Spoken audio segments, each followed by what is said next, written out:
ನಮಸ್ಕಾರ ಸ್ನೇಹಿತರೆ, ಇವತ್ತು ರೈತ ದಿನಾಚರಣೆ ಅಂತ ನಾವೆಲ್ಲ ಸ್ಟೇಟಸ್ಗಳಲ್ಲಿ ಅವ್ರಿಗಿನ್ನ ನಾವು ಹೆಚ್ಚ, ನಮಗಿನ್ನ ಅವ್ರು ಹೆಚ್ಚ ಅಂತ ಸ್ಟೇಟಸ್ಗಳು ಹಾಕೋದ್ರಲ್ಲಿ ಬ್ಯುಸಿ ಇದ್ದೀವಿ.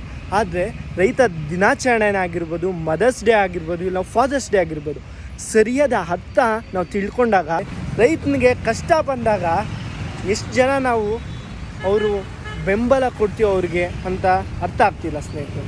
ಅದೇ ರೀತಿ ಫಾದರ್ಸ್ ಡೇ ಆಗಿರ್ಬೋದು, ಮದರ್ಸ್ ಡೇ ಆಗಿರ್ಬೋದು, ಟೀಚರ್ಸ್ ಡೇ ಆಗಿರ್ಬೋದು, ಆಗ ಮಾತ್ರ ನಾವು ನೆನೆಸ್ಕೊಳ್ತೀವಲ್ಲ, ಇದು ಸರಿಯೇ?